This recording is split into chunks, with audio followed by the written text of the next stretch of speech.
understand it. And the sixth trumpet is getting ready to sound. We'll just go through them for you.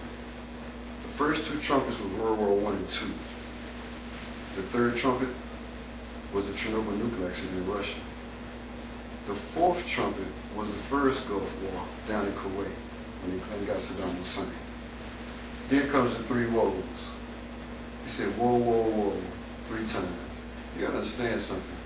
God has destroyed the world twice, with Noah and with Lot, the Sodom and Gomorrah. He never said, whoa. He only said it for this wicked generation that we live in. The fifth trumpet started with 9/11, and everybody know how just horrific that was. And after 9/11, we still got 2 wars going on in Afghanistan and Iraq, still to this day. And he said when the sixth trumpet sounds, the second war, he said when the sixth trumpet sounds, I saw an army of 200,000 coming across the great river Euphrates, which is in Iraq, where we're at war right now, people. And the end result of that war is 1/3 of mankind will be destroyed. 1/3 of 6 billion is 2 billion people. That's why he said in Thessalonians, for when they say peace and safety, sudden destruction cometh upon them like the world never seen before. And let me tell you what the world's never seen before. We've seen wars, we've seen all kind of natural catastrophes, we've seen Katrina, tsunami, we've seen everything. I'll tell you what the world's never seen. The world has never seen a time where man can practically destroy all flesh from the face of the earth, which is one of the things that God said he would shorten the days. And he said he also shortened the days. There will come a time when man will, he said, where the very elect will be deceived. That's why he said in Thessalonians, he said, for when he said peace and safety, sudden destruction cometh upon them like the world never seen before.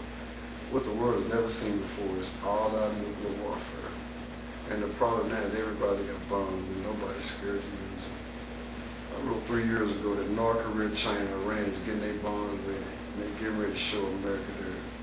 And America don't even realize it because we're too busy playing politics. We're dead to the whole world. So now we got to appease and accommodate them, bow down to them. And that's just going to be the end of America.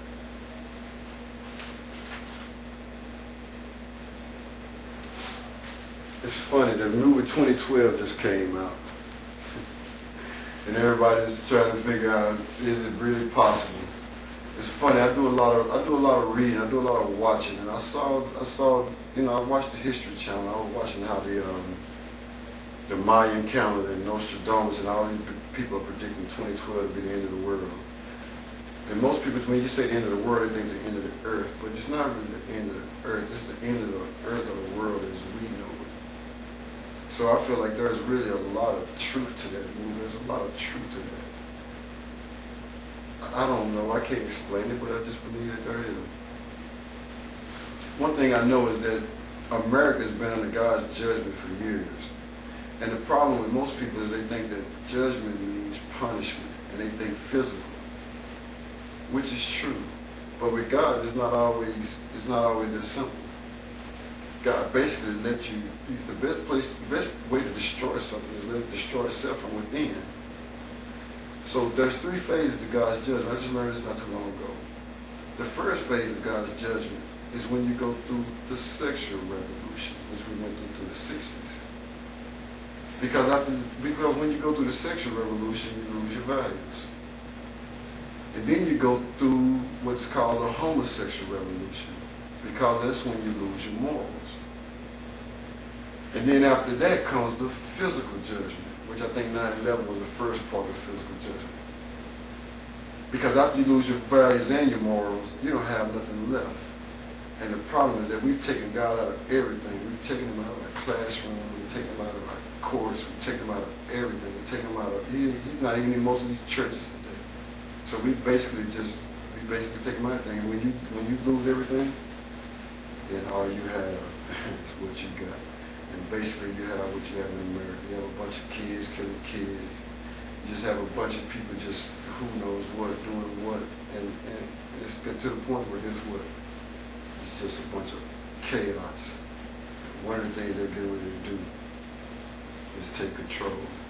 It's funny how I see how they control the media. It's funny, they picked on Fox. They pick on Fox because Fox will tell it like it is, and they don't go with what they're saying and what they're doing, and everybody else just kind of just toe the line, the company line. But that's fine. Hey, big up to Fox. Appreciate y'all. Listen to y'all a lot. The next thing they're gonna do, they're gonna control the guns. It's funny, one of the things I've noticed is that they'll hype up something and they'll make a real big media frenzy about it, and then they'll turn around and they'll make a change of law. I'll take for example the Amber Law, where a kid gets kidnapped or something. Then all of a sudden, the next thing you know, you got all of these guns out of control. Guns don't kill people, people do. So it's not even about the gun. But the thing that I know that they're going to do, most communist countries, when they take over a country, they control the media. They control the guns, and then the worst thing they can do is they try to control the Bible. So y'all get ready for that. The Bible is coming. The Bible is coming next. You just about to believe that. That's why they're trying to control the media. It's funny how all the TV media is for the government and all of these garbage policies they pass and present. But then yet, you got the conservative talk show people who pretty much run the radio. That's why they try to have all this fair doctrine, fair act doctrine, whatever they call it.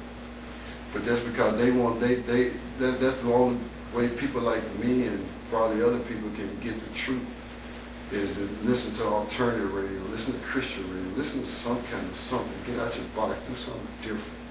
It definitely is insanity to keep doing the same thing over and over again, expecting different results. We've got something the same in this country. Guess what? Look at the result. And the whole world is laughing at us. But guess what? We deserve it.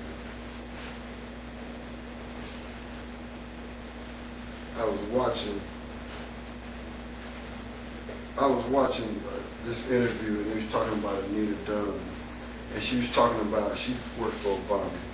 One of the things she was talking about, how they were able to use the media, control the media, and give interviews and do things to the point to where, they just force-fed this man right down our throats, and we just bought it hook, line, and sinker. Most people didn't know what that man stand for. They didn't know what he believed in. They didn't know nothing. They just knew it was a black man and they was a Democrat, and they said we can believe change, we can believe in all of this stuff, whatever, man.